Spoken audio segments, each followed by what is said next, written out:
Halo pemirsa RSWA TV, kembali lagi bersama saya Meita. Lah, kali ini saya tidak sendiri, melainkan ditemani oleh dokter spesial di sebelah saya. Selamat pagi dokter. Selamat pagi. Iya, dokter boleh menyapa dan memperkenalkan kepada pemirsa sekalian dokter? Halo, saya Dr. Anneke, saya spesialis periodontia di Rumah Sakit Wates Husada. Halo, saya Dr. Kiki Rian, saya Dr. Kiki spesialis ortodonti di Rumah Sakit Wates Husada. Baik, bagaimana kabar hari ini dokter? Baik. Ya, sehat selalu ya dokter dengan cuaca yang sangat cerah. Lah, pasien gigi di Rumah Sakit Wates Husada pasti sudah tidak asing lagi dengan Dr. Rian dan Dr. Anneke. Nah, pemirsa RSWA TV, di video kali ini berbeda dengan video-video sebelumnya. Kali ini kita akan mengobrol santai membahas apa sih perbedaannya spesialis gigi periodontia dan spesialis gigi ortodontia. Nah, ini pasti sedikit banyak yang tidak tahu ya, apa sih perbedaannya, apakah tidak sama. Nah, daripada kita menebak-nebak atau tidak tahu secara detailnya, kita langsung saja bertanya kepada dokter spesialisnya. Baik dokter, untuk pengertian dari spesialis gigi periodontia dan spesialis gigi ortodontia itu apa sih dokter? Lalu perbedaannya itu terletak pada apanya? Karena dilihat dari namanya itu cukup hampir sama gitu dokter. Apakah perbedaannya juga tidak jauh berbeda seperti itu dokter? Ya, kalau spesialis periodontia itu menangani masalah-masalah terkait dengan jaringan penyangga gigi. Jaringan penyangga gigi itu ya gusi dan tulang alveolar yang memegang giginya itu. Gitu. Jika spesialis ortodontia dokter? Ya, jadi spesialis ortodontia ini adalah salah satu bidang spesialis kedokteran gigi yang menangani masalah hubungan antara gigi dan rahang. Mungkin pernah dengar masalah merapikan gigi, kawat gigi, nah itu bukan bidang ortodontia. Baik. Lalu masalah pada macam-macam permasalahan pada gigi dan penyebabnya, lalu penanganannya oleh dokter spesialis ortodontia dan spesialis periodontia itu apa saja dokter? Permasalahannya itu misalnya kalau di bidang periodontia itu seperti gusi berdarah, terus gigi yang goyang, gusi yang turun, lalu ada juga pembesaran gusi ya. Jadi gusi ini terlihat lebih besar pada ukuran yang normal. Jadi gitu. permasalahan gigi ya dokter kalau dokter periodontia. Gusi dan tulangnya. Jika ortodontia bagaimana dokter? Ada pernah dengar gigi berdesakan, gigi yang tumpang tindih, kemudian gigi tanggal prematur, jadi gigi sulung yang belum waktunya copot ya, lepas duluan. Kemudian mungkin ada juga gigi yang renggang-renggang, kemudian juga ada gigi yang rotasi, yang muter, kemudian juga ada gigitan terbalik, harusnya gigi atas di depan, tetapi ini gigi bawahnya yang di depan, ada juga gigi maju. Jadi kasus-kasusnya kira-kira seperti itu sih. Jadi untuk ortodontia itu seperti giginya tidak tertata sempurna seperti itu Ya, dokter, gigi berdesakan, tidak rapi, seperti itu. Baik dokter. Lalu kasus atau keluhan seperti apa dokter yang paling sering ditemukan pada pasien yang ada di Rumah Sakit Wates Husada dokter? Kalau di kasusnya periodontia itu biasanya gusi berdarah itu, terus gigi yang goyang. Nah, tapi semuanya itu ya berawalnya dari karang gigi. Karang gigi ini yang menyebabkan gusinya radang sehingga dia mudah berdarah dan biasanya mengalami pembengkakan juga. Terus gigi yang goyang itu jika karang giginya tidak dibersihkan secara rutin, dia bisa menggerogoti tulang ya, sehingga gigi ini goyang. Jadi karang gigi paling utama ya dokter? Ya.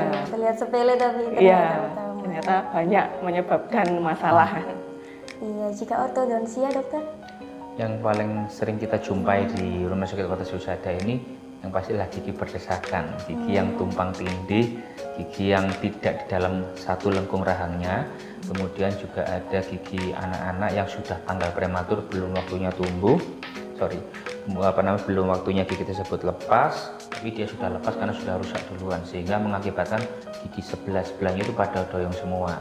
nantinya ketika gigi penggantinya mau tumbuh sudah tidak punya tempat, maka dari itu giginya tumbuhnya bisa di depan, di belakang, seperti itu. Tidak beraturan. Ya, dan juga ada juga banyak yang saya jumpai adalah ada banyak kehilangan gigi sudah misal dicabut lama tapi tidak diisi oleh gigi pengganti atau gigi tiruan. Jadi yang lawannya, gigi lawannya sudah pada bergeser, turun, gigi sebelahnya juga doyong dan sebagainya, itu yang memperburuk gigitannya. Paling sering ya dokter ya. Lalu kapan nih dokter saat kita diharuskan untuk pemeriksaan gigi? Apa saat kita sudah merasakan nggak enak atau sakit gigi atau saat apa? Karena kadang kan pasien itu masih malu periksa ke dokter gigi atau tidak pede atau apa itu namanya takut gitu dokter. Seharusnya itu saat apa gitu dokter waktu memulai perawatan gigi? Ya, kalau bisa ya sesegera mungkin ya, karena kan kita himbauannya dokter gigi kan kontrol minimal 6 bulan ya, rutin ya. Nah, itu buat apa? Ya, kita selama kontrol itu kita lihat ada karang giginya atau tidak, gitu ya ada kariesnya atau tidak. Kalau itu dilakukan secara rutin pasti tidak akan menimbulkan masalah yang serius dan karang gigi ini bisa dibersihkan, tidak sampai menumpuk keras seperti ya biasanya kalau gitu, biasanya kalau di sini kan kita menemukan pasien-pasien itu sudah karang giginya sudah parah, terus giginya gampang berdarah. Nah, itu baru ke dokter gigi. Nah, kita tidak mungkin dalam satu kunjungan itu bisa selesai malahan. Iya. Dan pasti gitu, dokter, ya tidak nyaman juga untuk pasiennya. Iya, betul. Iya. Lalu untuk kalau ortodonsia gimana dokter? Mungkin saat paling tepat dimulai dari sejak pertama kali anak itu ganti gigi ya, ketika gigi permanen pertama kali keluar ketika umur 6-7 tahun. Jika memang ditemukan adanya sebuah maloklusi atau gigi itu sudah tidak tepat, sudah mungkin agak rotasi atau bagaimana, agak maju, itu segera dikoreksi supaya nantinya sudah tidak bertambah parah.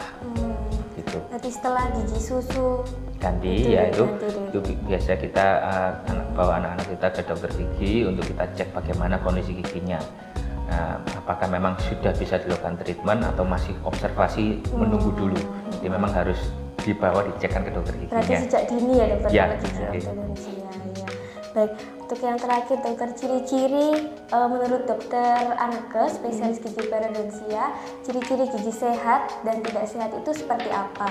Dan mungkin bisa dibagikan tips dan triknya dokter untuk merawat gigi sehat supaya tetap sehat. Lalu untuk dokter Rian atau spesialis ortodonsia, bisa dijelaskan dokter ciri-ciri gigi sempurna dan tidak sempurna itu seperti apa dokter? Lalu bisa dibagikan tipsnya cara merawat gigi sejak dini. Ya, kalau untuk merawat supaya gigi ini tetap sehat, itu kita harus pertama kali kita sendiri yang melakukan sikat gigi 2 kali sehari, pagi dan malam sebelum tidur. Itu harus. Kalau malam sebelum tidur itu ya sudah, setelah sikat gigi tidak makan lagi. Nah, kan kebanyakan kan orang setelah sikat gigi ya makan lagi baru tidur. Nah, itu salah ya. Jadi diusahakan setelah sikat gigi pada malam hari itu ya sudah tidak makan lagi. Karena kalau makan lagi berarti kan kotoran di dalam rongga mulut ini dibawa sampai pagi pas. Iya, betul. Nah, terus selain itu kita kan tidak bisa menggosok gigi maksimal ya. Sela-sela kan pasti tidak tergosok. Nah, itu bisa juga ditambah dengan flossing. Berarti flossing itu dengan benang gigi. Memang aplikasinya mungkin agak sulit tapi harus diterapkan karena kebanyakan kan kita tidak pakai benang gigi sehingga di sela-sela gigi lubang nantinya kayak gitu. Dan jika kita bisa flossing itu meminimalisir terjadinya karang gigi. Ya, dan yang terakhir kontrol rutin ke dokter gigi minimal 6 bulan sekali. Gitu. Kalau yang sebelum tidur itu kumur aja gitu nggak mempan juga ya dokter? Nggak bisa. Harus sikat gigi. Iya, harus sikat gigi. Kalau misalnya cuma kumur, nah kan plak itu kan ada yang nempel di gigi, dia tidak bisa lepas sendiri dengan kumur. Kumur itu tadi. Iya, dan juga karang gigi itu hanya bisa dibersihkan di dokter gigi. Tidak bisa hanya dengan kumur atau pakai cairan kimia di rumah. Kadang ada pasien yang, oh saya kok pakai cairan ini kok bisa hilang kok dok.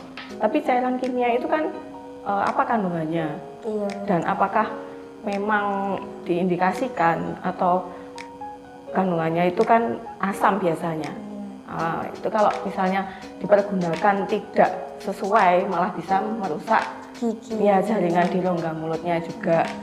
Karena ada lidah, ada pipi, mukosa pipi, nah itu bisa iritasi nantinya malahan. Tidak dianjurkan Ya, sekali ya, jadi dokter, ya. karang gigi meskipun kita itu sudah menggosok rutin, menggosok gigi rutin, itu memang normal terjadi. Jadi kenapa kok harus kontrol rutin 6 bulan sekali ya dicek karang gigi itu ada dan harus dibersihkan di dokter gigi.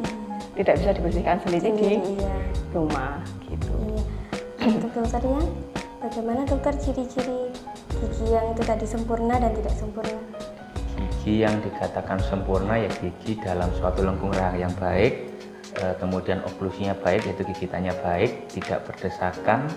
Nah itu mungkin kita katakan jadi bisa fungsi pengunyahnya bisa fungsional dengan baik, bisa mengunyah kedua sisi dengan baik. Kalau yang tidak sempurna sudah pasti gigi yang berdesakan, ada kehilangan gigi tidak diganti gigi biruan, kemudian karena ada berdesakan cenderung sisa makanan tuh mudah menempel di celah-celahnya sehingga memungkinkan terjadinya karies gigi atau lubang pada gigi. Nah nantinya solusinya kalau memang ada gigi yang tidak rapi, berdesakan itu ya mesti dilakukan treatment orto atau bisa salah satunya menggunakan kawat gigi. Tapi kalau memang menggunakan kawat gigi itu harus suatu komitmen. Jadi dengan adanya alat yang bertujuan untuk sebuah terapi, tapi kalau kebersihan tidak dijaga dengan baik akan menimbulkan malah rusak semua giginya. Seperti itu ya, saya rasa. Berarti gigi yang tidak tertata rapi juga berpengaruh buat kesehatan gigi ya dokter? Ya, karena kan mudah makanan mudah terselip dan sebagainya itu juga karang gigi juga pasti lebih gampang nempel di celah-celahnya itu. Baik. Jadi rawat gigimu, tunjukkan senyum indahmu. Terima kasih banyak dokter atas penjelasannya. Dan mungkin informasi ini sangat berguna bagi pemirsa RSWA TV, menjadi ilmu baru bagi kita. Jadi pasien tahu apa sih perbedaan spesialis gigi periodontia dan ortodontia. Dan paling penting, pasien tahu kapan sih kita harus waktunya periksa ke dokter gigi. Nah, bagi pemirsa RSWA TV yang ingin periksa dan ingin konsultasi kepada dokter Rian dan dokter Anneke, bisa dijumpai atau ditemui di Rumah Sakit Tata Susada setiap hari apa dokter? Senin dan Jumat ya kita. Ya, jam 9 ya dokter ya, iya jam 9. Kami tunggu kunjungan kalian ya. Untuk mengetahui informasi terupdate, silakan follow Instagram @RSWA dan jangan lupa like, share, and comment video ini ya. Yang belum subscribe silakan subscribe. Salam sehat, Tata Susada.